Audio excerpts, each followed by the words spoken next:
Hello guys. आशा करता हूँ कि आप कुशल मंगल हो। कल आप लोगों को क्लास वर्ण विचार पर किया गया था, जो कि वर्ण में यानी व्याकरण में जो भी कितना सिलेबस है वो सबका लिखा दिया गया है, जिसमें हम फर्स्ट चैप्टर चले थे वर्ण विचार। वर्ण विचार में आप लोगों को कल लिखा दिया गया था स्वर और व्यंजन और बहुत सारे लिखा गया, लेकिन स्वर का कल स्वर लिखा दिए थे कितने होते हैं, व्यंजन कितने होते हैं, लेकिन स्वर का परिभाषा हमने नहीं लिखाया। तो अब सोचते हैं आज आप लोगों को स्वर किसे कहते हैं उसके बारे में जानिए।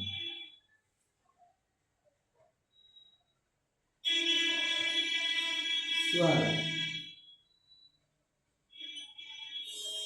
स्वर उन वर्णों को कहते हैं, उन वर्णों को कहते हैं जिनका जिनका उच्चारण बिना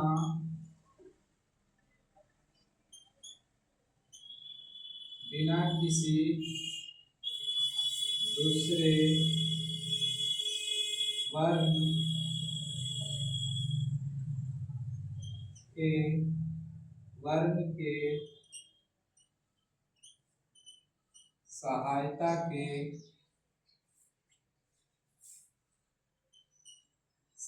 के बिना होते हैं।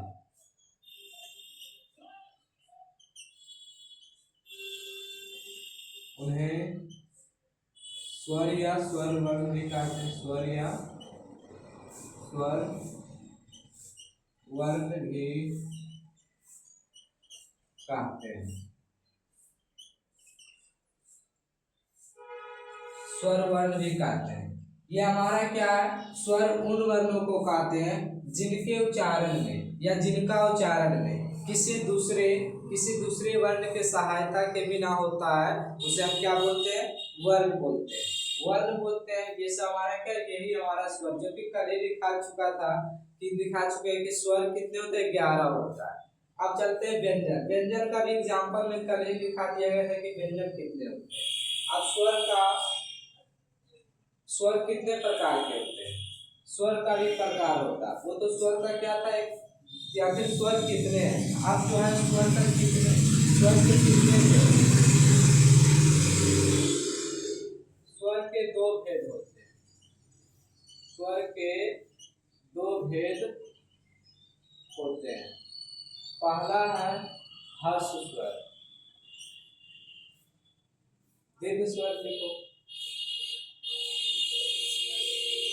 हर्ष स्वर, और दूसरा है दीर्घ स्वर। ये हमारा क्या है, स्वर के भेद है। क्या कि स्वर के कितने भेद होते हैं। तो ये स्वर जो है क्या, कितने भेद होते हैं, 2 भेद। अब जान लेते हैं हर्ष स्वर किसे कहते हैं। तो हर्ष स्वर का परिभाषा देख लेते हैं। हर्ष स्वर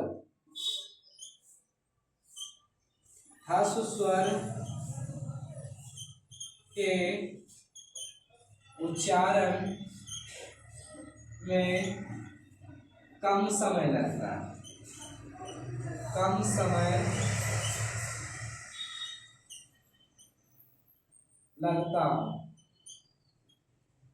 लगता हो उसे हर्ष स्वर कहते हैं, उसे हर्ष स्वर कहते हैं, हर्ष स्वर कहते हैं।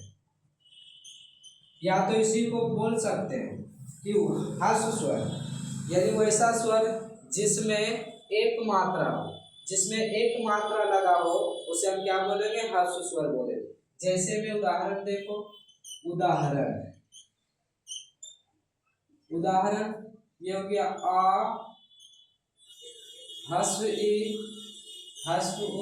यह हमारा क्या है, जिसमें केवल एक मात्रा लगा। इसी में दूसरा का है दीर्घ स्वर।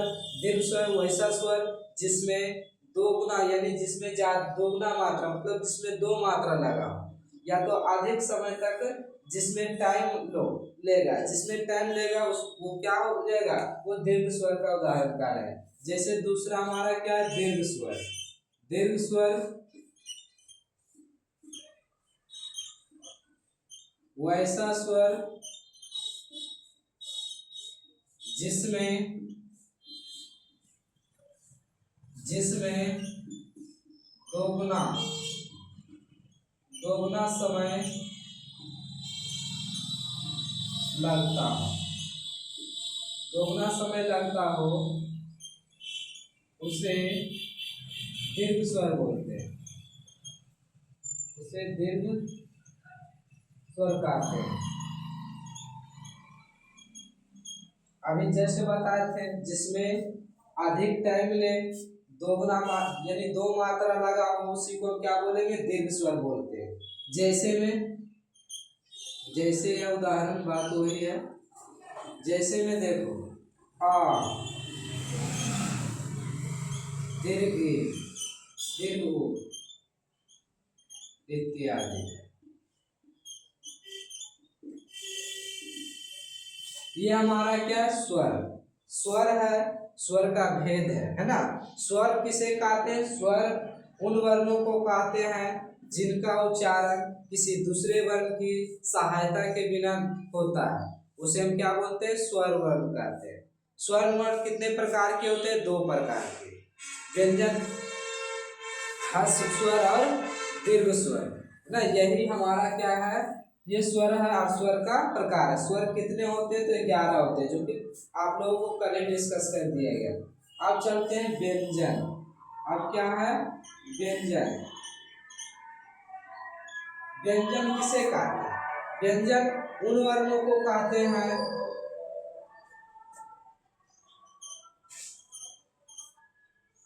व्यंजन उन वर्णों को कहते हैं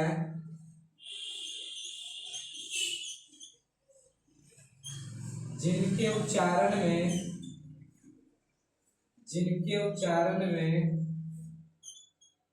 स्वर वर्णों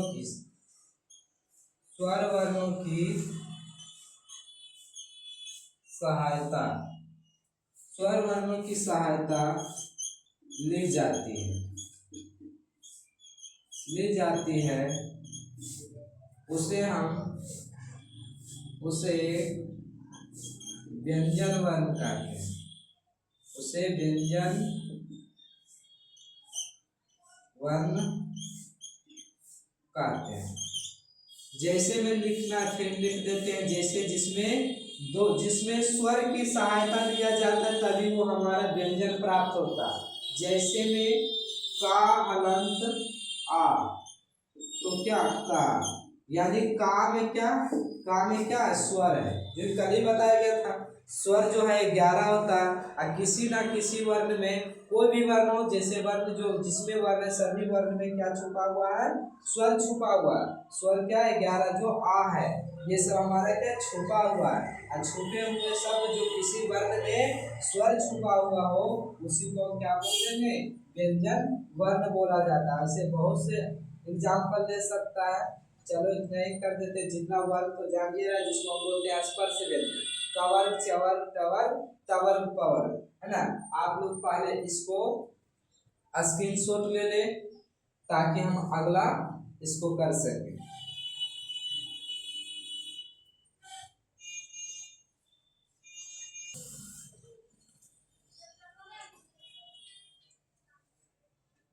चलो अब चलते हैं व्यंजन वर्ण।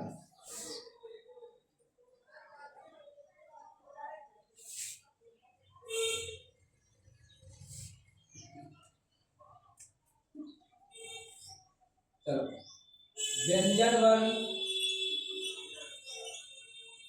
व्यंजन वर्ण के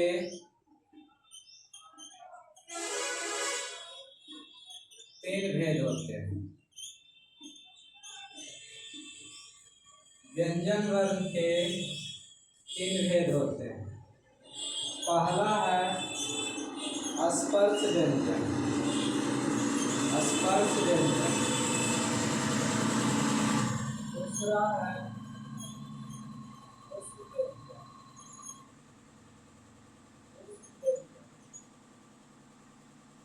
तीसरा है अंतस्थ व्यंजन, अंतस्थ व्यंजन। आप लोगों को थोड़ा सा डिस्टर्ब होगा क्योंकि हम लोग के किनारे थोड़ा इधर होगा, थोड़ा पानी रखा होगा। स्पर्श व्यंजन जो कि पहले ही लिखा चुके हैं। स्पर्श व्यंजन कितने होते हैं? 25 होते हैं। स्पर्श व्यंजन कितने होते हैं? 25 होता है, जो कि हम पहले लिखा चुके हैं। उस व्यंजन नहीं लिखा है तो उस व्यंजन अंतस्थ व्यंजन लिखा देते हैं।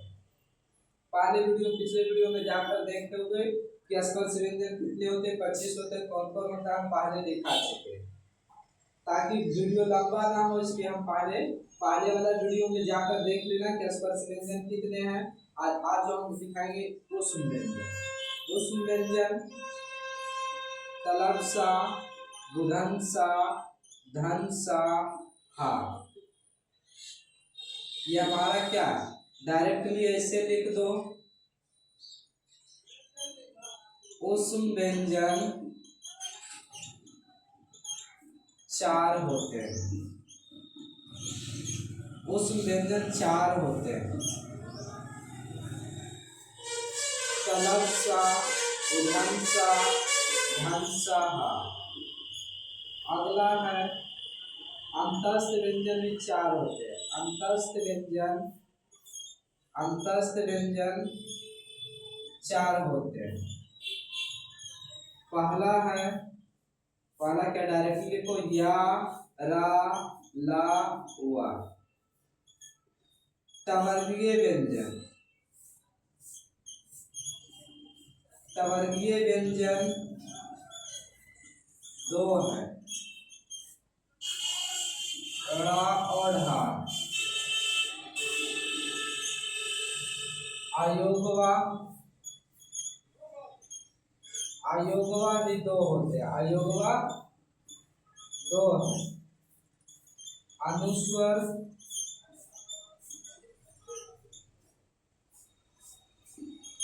और दूसरा विसर्ग। यह हमारा व्यंजन के भेद और प्लस में व्यंजन का भेद और उष्म कितने, व्यंजन कितने, स्पर्श कितने हैं, ये हमारा सही। ये सब हमारा व्यंजन है। व्यंजन का भेद और व्यंजन का अलग अलग परिभाषा क्या उसके प्रकार है। आगे की मिलते कल वीडियो लंबा ना हो इसलिए हम आप लोगों को आज का वीडियो यही समाप्त करते हैं। बाकी अगले वीडियो में आप लोगों को मिलते हैं।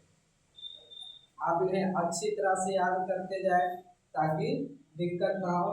एक एक PDF का फिर इसका किया जाए, PDF भेज दिया जाए।